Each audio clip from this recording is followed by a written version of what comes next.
우리의 삶에 여러 가지 어려움들이 있습니다. 그러나 그 가운데서 가장 아마 심각한 문제는 죽음의 문제가 아닐까 생각합니다. 사업의 문제도 아마 사업이 힘들고 어려운 가운데 있으면 죽는 것 같이 힘들 때도 있을 것입니다.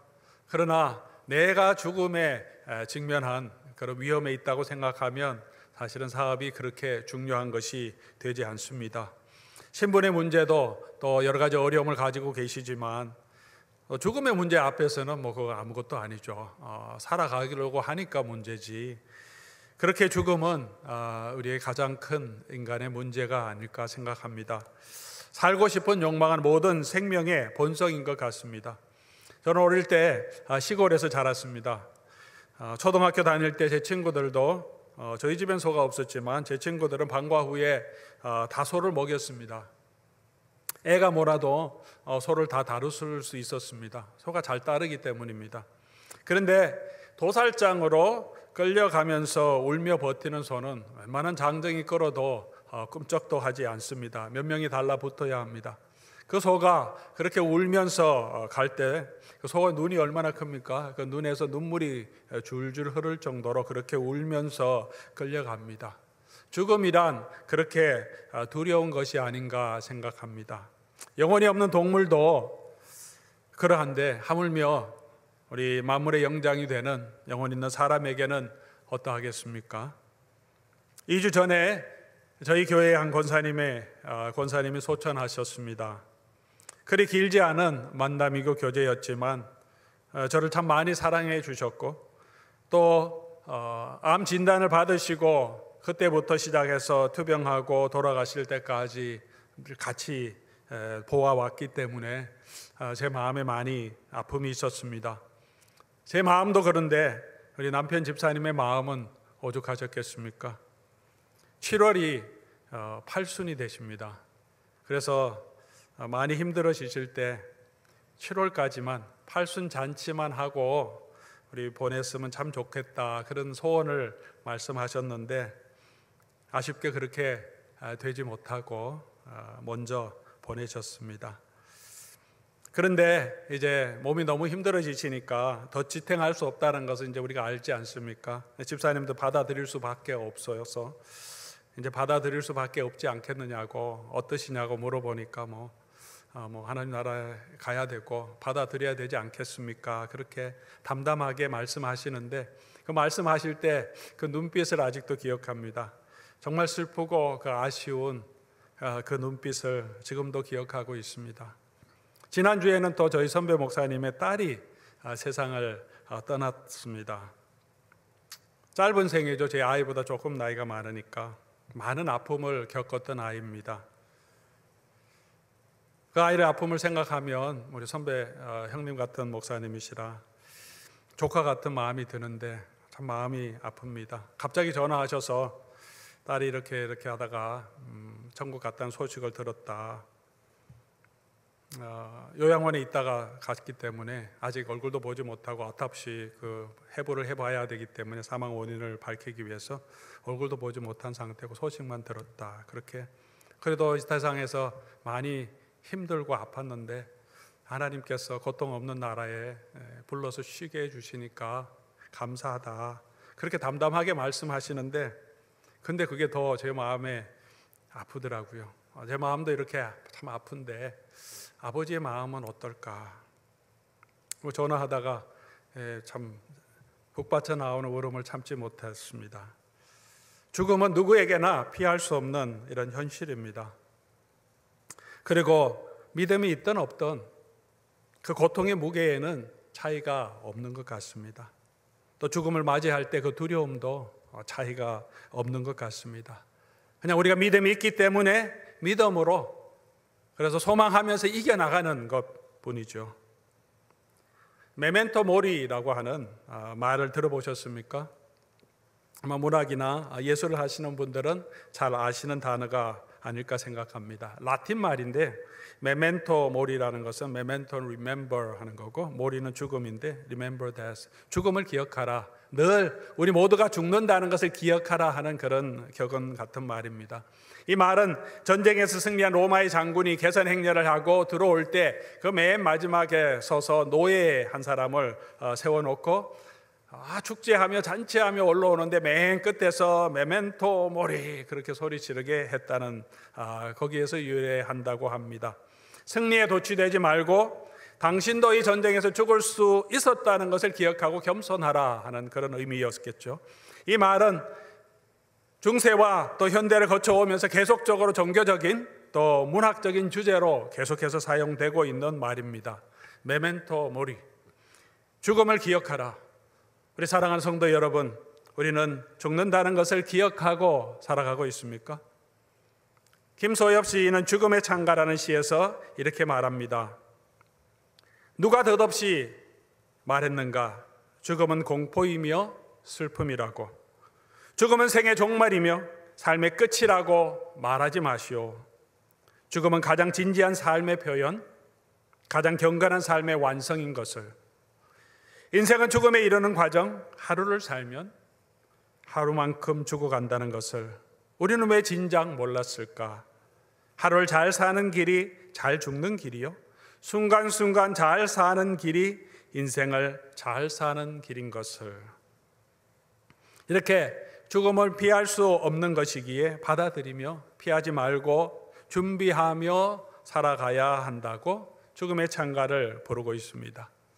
우리 네이티브 아메리칸 부족 중에 가장 큰 부족인 나바오 부족에게 이런 말이 있다고 합니다. 내가 세상을 태어날 때 너는 울었지만 세상은 기뻐했으니까 내가 죽을 때는 세상은 울지만 너는 기뻐할 수 있도록 그런 삶을 살아라. 부활의 소망을 가진 신앙인들은 아니지만 어쩌면 인생의 지혜를 조금은 알고 있는 사람들의 말이 아닌가 생각합니다. 오늘 본문에서 사도 바울이 말합니다. 55절 말씀이죠. 사망아 너의 승리가 어디 있느냐? 사망아 내 소는 것이 어디 있느냐?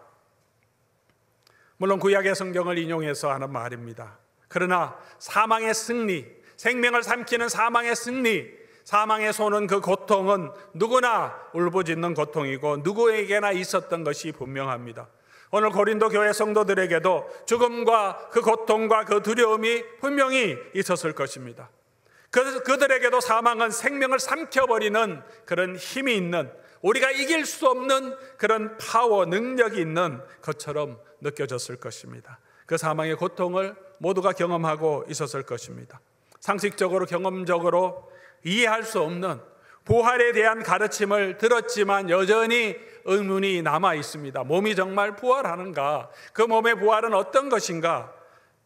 이해하기 힘든 부분이 분명히 있었을 것입니다. 이 죽음을 어떻게 이해하고 부활이라는 것을 어떻게 이해해야 할지, 어떻게 받아들여야 할지 그런 고민과 갈등이 있었던 것이 분명합니다. 사랑하는 성도 여러분, 어떻게 죽음을 당면한 그 현실에서 우리가 흔들리지 않고 주의 일에 더욱 힘쓰는 자들이 될 수 있겠습니까? 삶의 허무함이 우리 가슴 속에 막 밀려올 때 사랑하는 이의 죽음을 바라보는 그 고통 가운데서도, 내게 다가오는 죽음의 두려움 앞에서도 내 믿음이 흔들릴 때가 있는 바로 그때에도 우리가 견고하며 흔들리지 않고 주의 일에 더욱 힘써 할 수 있는 그 능력은 어디에서 나오겠습니까? 오늘 본문 말씀을 통하여서 사도 바울이 부활에 대한 이야기를 하는 이 내용을 통하여서 우리는 그렇게 우리의 견고한 믿음으로 흔들리지 않는 그런 믿음으로 설 수 있는 몇 가지의 이유를 찾아보며 우리도 견고한 믿음 위에 설 수 있기를 소원합니다. 첫 번째로 사망을 통해서 영원한 가치가 있는 것이 무엇인지 알기 때문에 우리가 흔들리지 않을 수 있습니다. 죽음이 없다면 우리는 마치 이 세상이 다한 것처럼 살아갈 수밖에 없습니다. 그러나 죽음을 보면서 기억합니다. 내가 가치 있다고 생각하는 그것이 아무것도 아니었다는 것을, 다 지나가는 것임을. 솔로몬도 그의 책에서 말합니다. 그가 누렸던 모든 영광과 명예도 지식도 이 세상의 즐거움도 헛되고 다 헛되다라고 말합니다. 마치 우리가 죽지 않을 것처럼 생각하기 때문에 이런 것이 귀하게 여겨지는 것이 아닙니까? 내 건강도 외모도 내 사업의 성공도, 내 물질도, 돈도. 죽음 앞에서 죽음을 목격하면서 우리가 알게 됩니다. 아, 세상은 영원한 것이 아니구나. 50절 말씀에 이렇게 시작합니다. 형제들아, 내가 이것을 말하노니 혈과 육은, 이 몸은 하나님의 나라를 이어받을 수 없고 또 썩는 것은 썩지 아니하는 것을 유업으로 받지 못한다. 이것은 다 끝날 때가 있다. 영원한 나라가 있다는 것을 죽음을 통하여서 우리가 다시 알게 되죠. 삶에 바빠서 삶의 현실에 들어오면 또 잊어버립니다. 내 앞에 놓인 이 고난을 해결하기 위해서, 이 문제를 해결하기 위해서, 나의 필요를 채우기 위해서 아둥바둥하며 살아갑니다. 이거 없으면 큰일 날 것처럼. 그런데 또 죽음을 목격하면서 아, 이게 아닌데, 내 삶도 끝이 있는데, 그 후에 영원한 가치 있는 것들이 있는데, 그렇게 우리를 겸허하게 만들어줍니다.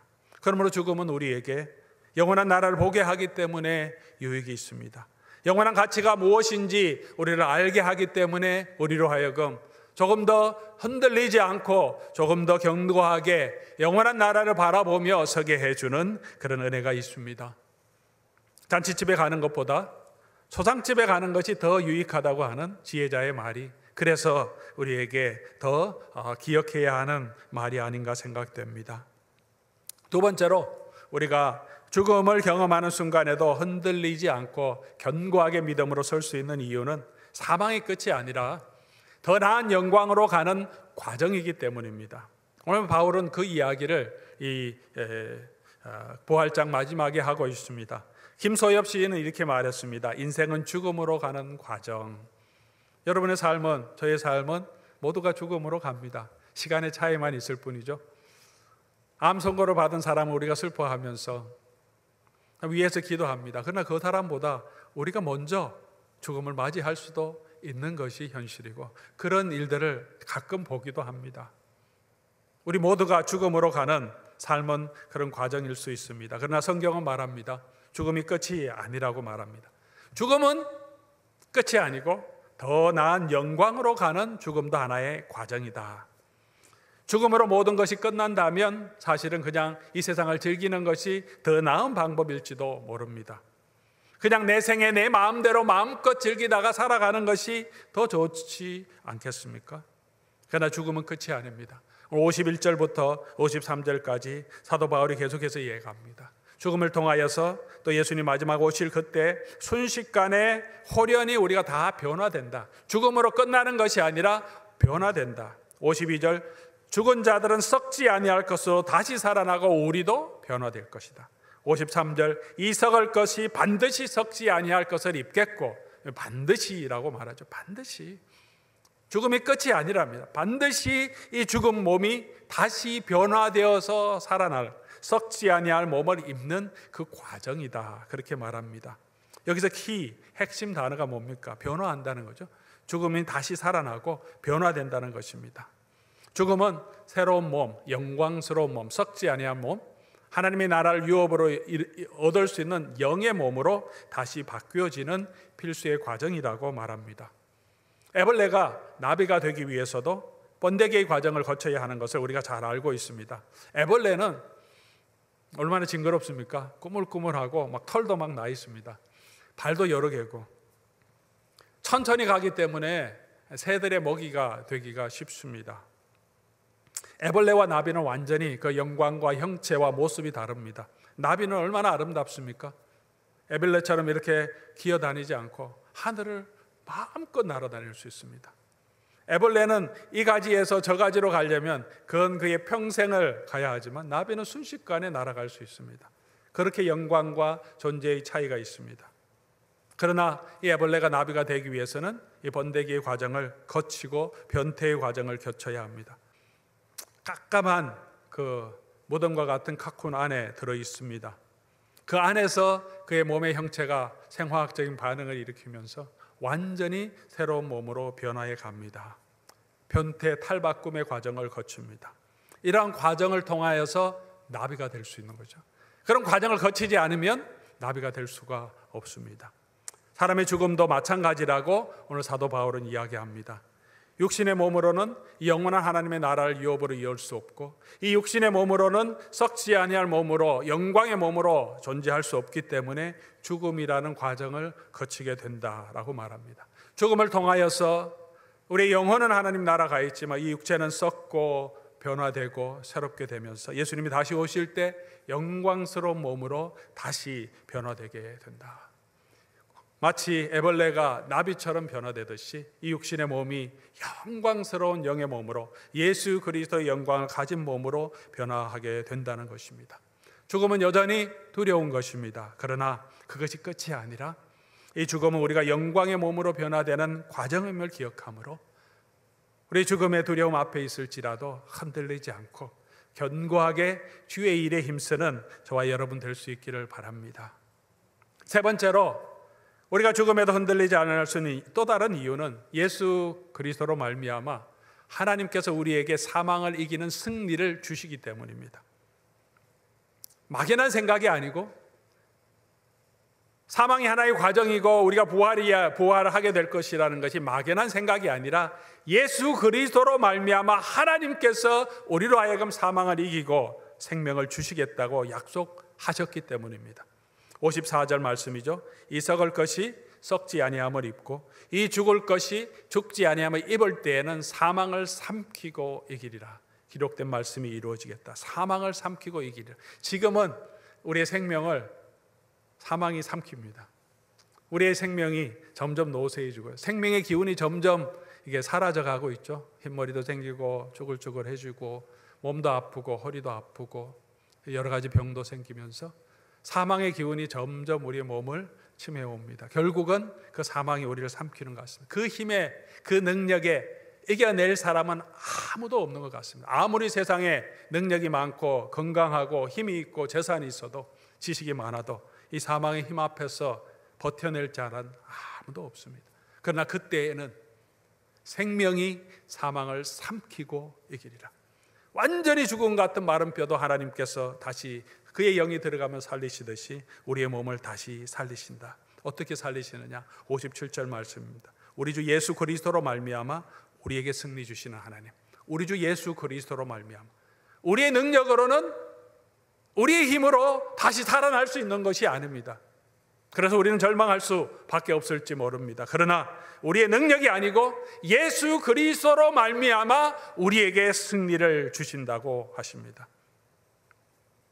예수 그리스도로 말미암아, 그의 능력으로 말미암아, 예수 그리스도를 죽음에서 살리신 그 하나님의 생명 주시는 창조주 하나님의 능력으로 말미암아 우리가 다시 살아나게 됩니다.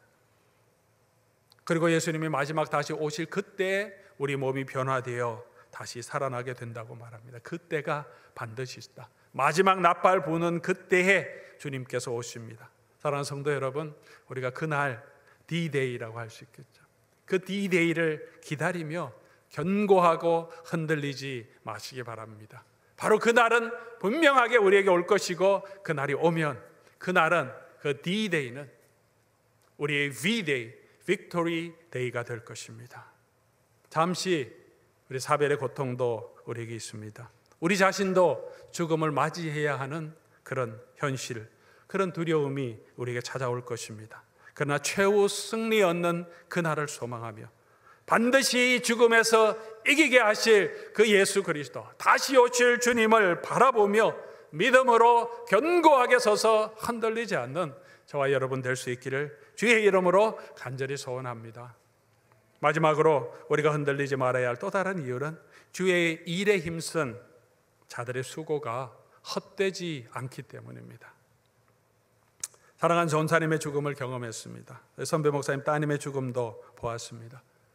우리는 부모님의 죽음도 경험하게 될 것입니다. 남편이나 아내의 죽음도 이미 경험하신 분도 계시고 앞으로 우리 경험하게 될 것입니다.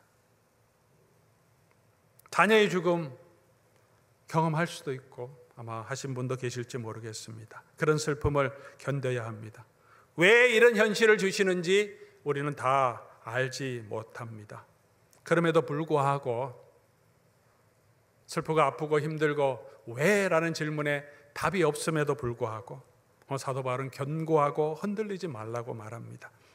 왜냐하면 죽음이 끝이 아니고 우리에게 부활 주시는 하나님이, 영광스러운 하나님이 생명을 주셔서 사망을 이기게 하시기 때문입니다. 그러나 그 무엇보다도 우리가 한 이 모든 수고가 헛되지 않기 때문에 또한 우리가 견고하고 흔들리지 말아야 한다고 사도 바울은 말합니다. 왜 헛되지 않습니까?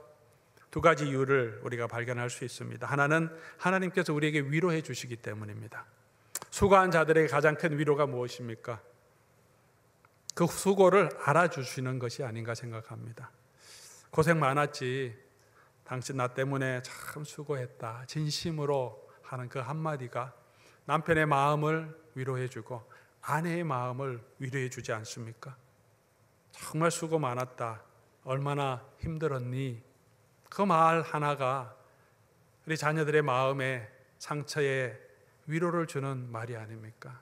많이 힘들지. 우리 선배 목사님 이야기를 드렸는데 제 마음이 아프니까 이것보다는 한 수십 배, 수백 배는 더 아프시겠지 하면서 그냥 생각할 뿐입니다. 자녀를 먼저 보낸 그 마음은 어떨까? 그런데 직접 먼저 자녀를 보낸 분이 계시면 그 마음은 진짜 알 겁니다. 얼마나 아픈지. 아마 그분이 우리 선배 목사님께 위로한다면 훨씬 큰 위로가 되겠죠. 나도 안다. 그 한마디가 얼마나 큰 위로가 되겠습니까? 우리를 위로해 주시는 분이 누구십니까? 예수님이십니다. 예수님은 우리가 당할 모든 고난을 직접 다 겪으신 분이라고 말합니다. 저는 그냥 아는 척 할 수도 있습니다. 알려고 노력할 수도 있습니다. 그러나 예수님은 실제로 이 모든 고난을 겪으시고 아시는 분이십니다. 배신도 아시고 능멸, 치욕, 조롱도 아시고 육체의 피곤함도 아시고 배고픔도 아시고 죽음의 공포와 두려움과 아픔도 아시는 분이십니다. 그 예수님께서 내가 다 안다고 우리를 위로해 주실 것입니다. 내 마음 아시고 내 고통 아시고 내 수고를 알아주십니다. 사랑하는 교우 여러분, 그러므로 우리가 우리 모든 수고를, 아픔을 아시는 그 주님을 바라보며 견고하고 흔들리지 않게 서기를 바랍니다. 또 하나님께서 우리의 모든 수고에 보상해 주신다고 하셨습니다. 이게 참 큰 은혜가 아닙니까? 우리의 모든 수고를 보상해 주십니다.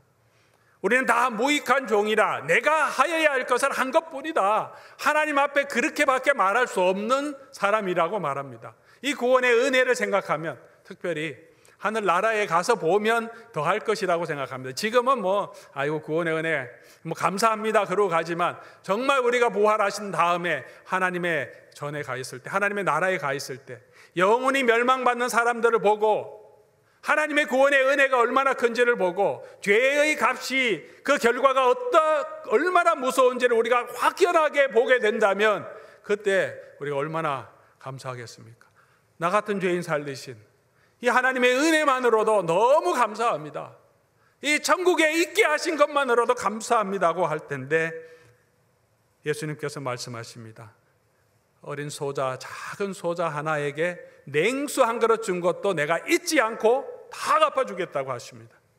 작은 소자라는 것은 정말 미약한 자, 냉수라는 것은 아무것도 아닌, 돈 없이 그냥 줄 수 있는 것, 그것까지도, 그 수고까지도, 아무렇지도 않은 수고까지도 예수님이 기억하시고 하나님이 기억하시고 그 하늘나라의 상급으로 우리에게 갚아주신다고 약속해 주셨습니다.